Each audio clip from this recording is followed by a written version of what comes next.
Hola y bienvenidos a la historia de Roma. Capítulo 31, parte 2. Mario.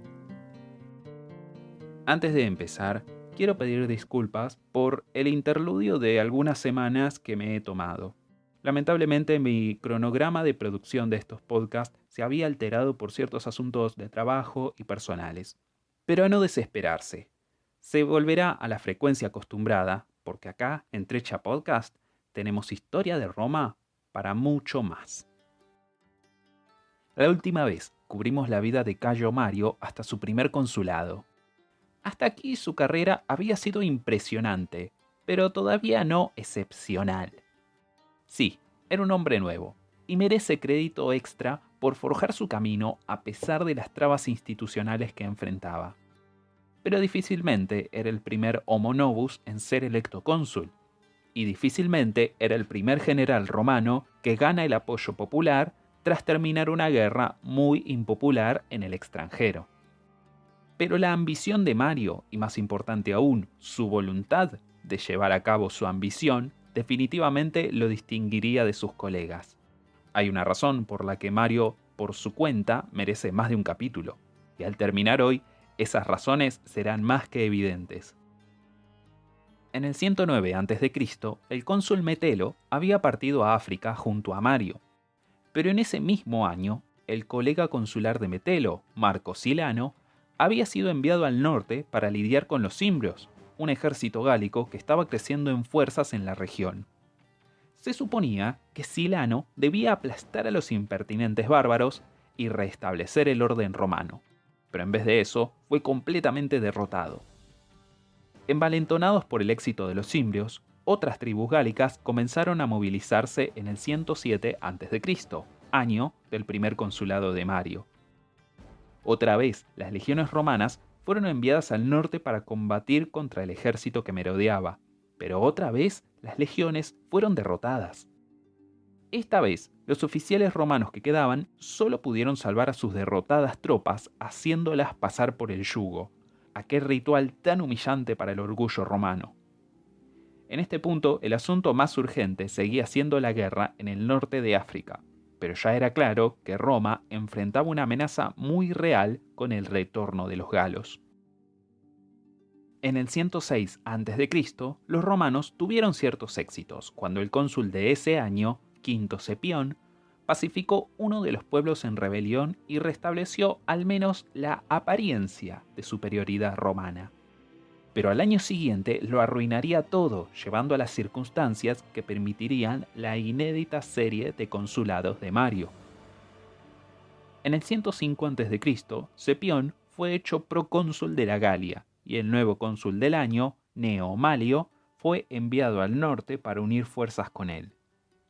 Malio, como Mario, era un hombre nuevo, y el noble Cepión tenía poco interés en servir junto y mucho menos ser subordinado a este nuevo cónsul. Los cimbrios se estaban moviendo de nuevo y habían unido fuerzas con otra tribu germánica migrante, los teutones, en el lado este del río Ródano. Malio cruzó con su ejército, pero cuando se enfrentó a las tribus, Cepión se negó a ayudarlo. Solo después de que el mismo Senado le rogara especialmente a él, aceptó ayudar al ejército consular. Incluso en ese entonces se negó a mezclar sus fuerzas con las tropas de Malio. Como resultado, los cimbrios y los teutones primero pudieron poner en fuga a la fuerza más pequeña de Cepión y luego volvieron a golpear a Malio, quien tuvo que escapar al banco del río. Sin lugar a donde huir y sin refuerzos, los romanos fueron destruidos, con bajas que llegaban hasta los 80.000 hombres. Toda la debacle llegó a la opinión pública romana como otro ejemplo de los soberbios oligarcas faltando el respeto a cualquiera que no perteneciera a su reducido grupo. Cepión nunca habría dejado a un compañero patricio tan desamparado como lo dejó a Malio. Tantos buenos hijos y esposos romanos estaban muertos en las orillas del Ródano simplemente porque Malio era un homo novus. La popularidad de los patricios estaba en una baja histórica. Así que en el 105 a.C., la gente se entregó a otro homo novus, un hombre que ya había demostrado su capacidad cuando la supuesta élite había fracasado: Cayo Mario. La elección claramente era ilegal. Existían al menos 2 o 3 leyes que ponían férreas trabas en cuándo un hombre podía ser cónsul, cuántos años debían pasar antes de que volviera a tener el mismo cargo y posiblemente si el ser cónsul 2 veces estaba siquiera permitido. Pero las normas fueron ignoradas y el imperio de la ley cedió ante el sentimiento popular. En el momento de su elección, Mario se encontraba en África y volvió para tomar un cargo que había dejado apenas 2 años antes. A su regreso celebró un triunfo por su victoria en África, una procesión encabezada por el yugurta encadenado. El espectáculo fue rematado con la ejecución pública del príncipe africano rebelde. Esta vez no habría soborno que lo salvara. La primera tarea del día era poner en forma las legiones. El ejército enviado al norte había sido desordenado e indisciplinado, y Mario no tenía intenciones de repetir los errores de sus predecesores. De nuevo, inició una leva sin los requerimientos de propiedad, pero entonces fue un paso aún más lejos, reorganizando la estructura básica del ejército para ajustarse a sus especificaciones. Fue este paso extra el que aseguró el lugar de Mario en la historia, porque al hacerlo abandonaría el sistema de manípulos y el tradicional orden de 3 líneas que había servido tan bien al ejército durante los últimos 200 años. Todo esto en favor de una legión más móvil y más robusta. Los ejércitos de Pompeyo, de César, de Augusto, todos estarían estructurados según la visión de Mario. Lo primero que hizo fue abolir el manípulo como unidad táctica básica. Los manípulos se habían demostrado muy seguidos como insuficientes ante un asalto frontal. Además, cuando no enfrentaban una falange bien cerrada, era fácil que un manípulo individual fuera rodeado y separado del resto de la legión. Así que Mario tomó lo que alguna vez fue una mera designación administrativa para referirse a 3 manípulos, la cohorte, y la convirtió en la unidad táctica básica. Ahora, en vez de 160 hombres marchando juntos, la caja táctica estaba hecha de entre 400 y 500 soldados. A la vez de hacer más grandes sus fuerzas tácticas, Mario también tomó la decisión de abandonar la tradicional formación de 3 líneas. Realmente dice mucho de la confianza que se tenía Mario que tan casualmente se deshiciera de una forma de organización que acababa de conquistar la mitad del mundo conocido.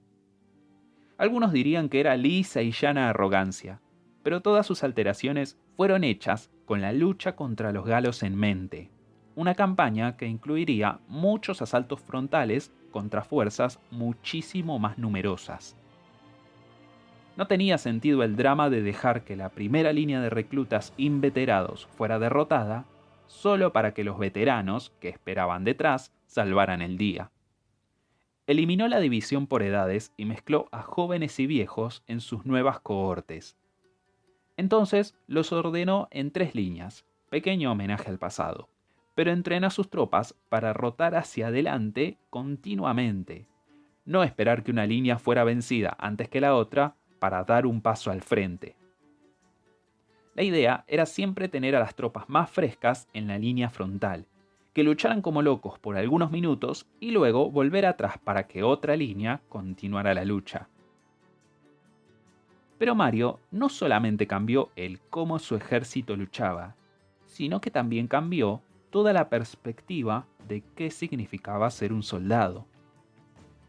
Ejércitos previos siempre habían tomado muy en serio la responsabilidad del combate, pero todos en el mundo siempre habían dejado el llevar el equipamiento de aquí para allá para los esclavos y los animales de carga. Los carros de provisiones habían demostrado ser poco prácticos, y el número de seguidores del campamento se estaba volviendo ridículo. Con los pobres sirviendo todo el año en las fuerzas, Mario simplemente ordenó a sus soldados cargar con el equipamiento. No era como si pudieran hacer un berrinche y volver a sus granjas si no les gustaba esto. forzó a que marcharan por Italia con mochilas de 30 kilos para ganar la fuerza y la resistencia necesaria para moverse rápido, sin preocuparse, por un tren de burros de 1,5 kilómetros de largo. La nobleza se referiría despectivamente a los soldados como las mulas de Mario, pero por mucho este marchar y entrenarse con el peso encima dejó a las legiones de Mario en la mejor forma que había tenido cualquier ejército romano de la historia. En resistencia física eran inigualables, y a la hora de pelear podían aguantar mucho más que su enemigo, el cual simplemente ponía toda su energía en la carga inicial. Finalmente, Mario cambió la concepción del ejército como una profesión a elegir, no solamente una obligación temporal para hombres que tenían mejores cosas que hacer. Hizo concesiones de tierra a hombres que sirvieran 20 años en el ejército y reguló la dispensa de comida, ropa, armaduras y armas. Mario también comenzó a promover activamente a aquellos dentro del ejército, tomando a lo mejor de sus soldados de a pie y convirtiéndolos en oficiales cuando demostraran valentía e iniciativa.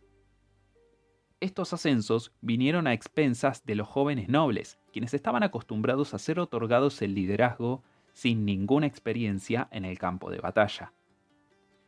Este movimiento mejoró drásticamente al ejército, ganó el amor de los soldados por Mario y cortó de cuajo con el viejo orden patricio. Los sentimientos heridos de la nobleza no afectarían a Mario, y estaba enfocado en recapturar la gloria de las viejas legiones de Roma. Habían sido los mejores por años, pero estaban en peligro de perder esta posición por culpa de la complaciente pereza de las élites patricias. Los ejércitos gálicos en el norte no desaparecerían sin más porque la 10ª generación de Claudios estuviera a la cabeza de las tropas, y para Mario, eso era todo lo que importaba. Los cimbrios y los teutones hicieron todas estas reformas posibles al calmar su ofensiva por estos años. Los cimbrios decidieron probar su suerte en Hispania, mientras que los teutones se relajaron en el sur de la Galia por un tiempo. Mario volvió a ser elegido por tercera vez como cónsul en el 103 a.C., para así continuar su esfuerzo reformista, y cuando este periodo terminó, continuó otro mandato más para evitar que todo ese esfuerzo fuera desperdiciado por un cónsul que no entendería lo que Mario quería lograr. Además, se venía preparando para un gran enfrentamiento contra los galos, y francamente, estos no parecían jugar bien su papel. Mario había puesto mucho esfuerzo en crear un ejército para derrotarlos, y ahora quería el crédito y la gloria que creía merecer. En el 102 a.C., en medio de su cuarto consulado, el tercero al hilo, las tribus bárbaras finalmente asumieron su rol y comenzaron a planear la invasión a Italia. Aunque los cimbrios y los teutones se combinaron para formar un impresionante ejército de 200.000 hombres, cometieron un error crítico al decidir que, en vez de ahogar a los romanos con sus números, se dividirían e invadirían Italia por dos frentes. Podría haber sonado bien en papel, pero dejaba a los romanos a salvo de ser inundados por la marea gálica. Con los bárbaros divididos, Mario podía enfocarse primero en uno de los ejércitos y después en el otro, sin enfrentar la insuperable tarea de encarar una fuerza de 200.000 hombres. Se cuenta que los cimbrios llegaron a Italia a través de los Alpes desde el noreste, mientras los teutones invadían por la costa mediterránea. Mario envió una fuerza bajo el mando de su colega consular para demorar la llegada de los cimbrios por los pasos montañosos, mientras el mismo Mario llevaba su nuevo juguete a Francia para pelear contra los teutones antes de que llegaran hasta las montañas. La imprudencia de las tribus le dio aún más suerte a Mario.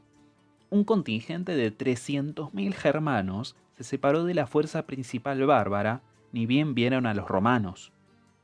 Mario pudo deshacerse de ellos con facilidad y colocó a media legión detrás de unas colinas cercanas antes de retirarse.